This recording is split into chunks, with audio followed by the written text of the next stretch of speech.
conquered.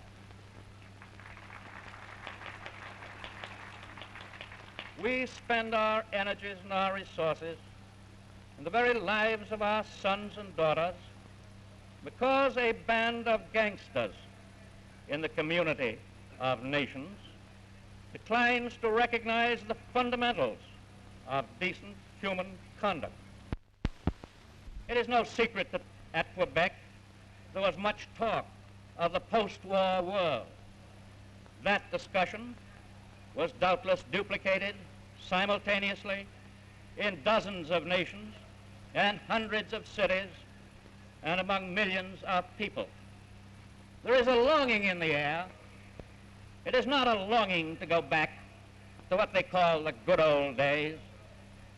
I have distinct reservations as to how good the good old days were.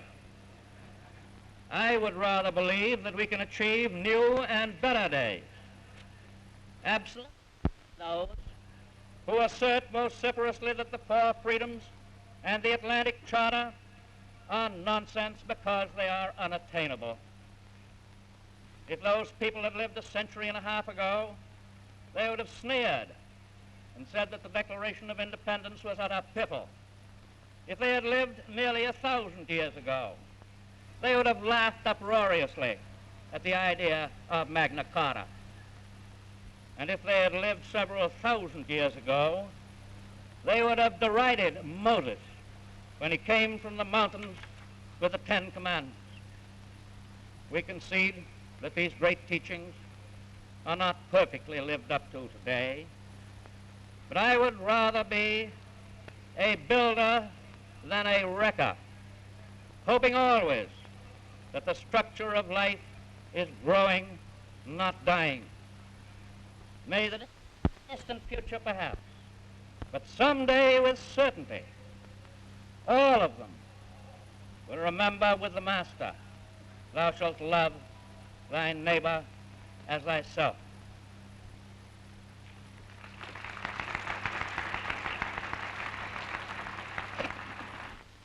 Le Québec rappelle vivement à mon esprit que le Canada est une nation fondée sur l'union de deux grandes races.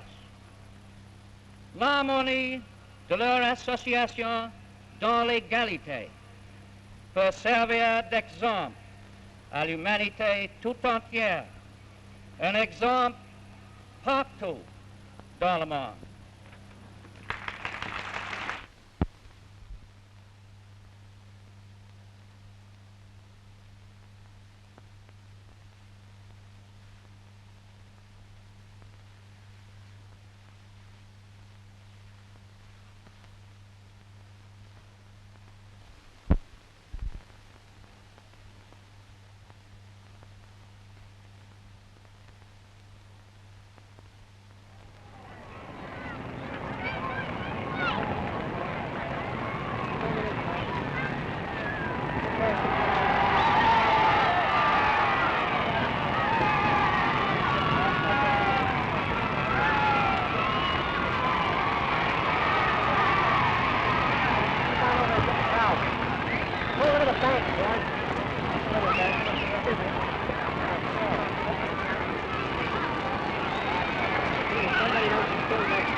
competition that women desired to wear the badges of rank and uniform hitherto only worn by men. It sprang from their wish to serve to the utmost the cause of freedom and to prove themselves not unworthy of the highest traditions of their country.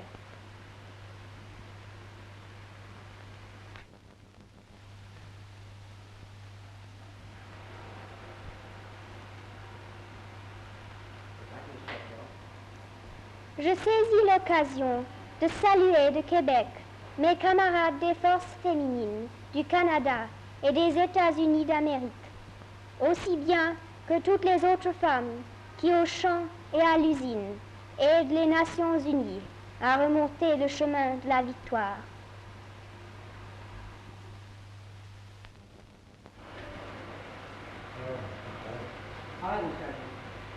I welcome this opportunity to greet from Quebec my comrades in the women's forces of Canada and the United States of America, as well as all those other women who in field and factory are helping the United Nations on the road to victory.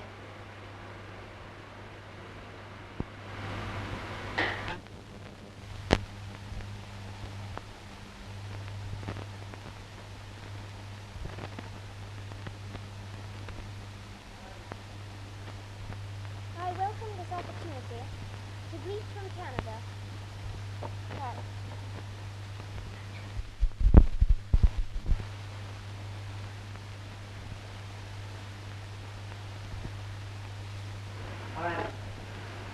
I welcome this opportunity to greet from Quebec my comrades in the women's forces of Canada and the United States of America, as well as all those other women who in field and factory are helping the United Nations on the road to victory.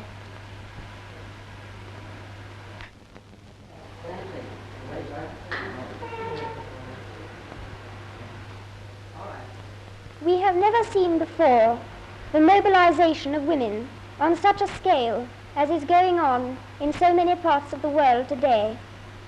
A few years ago, some people doubted that it could be done. Others laughed at it, and many were opposed to it. Now, women in uniform are accepted as a matter of course.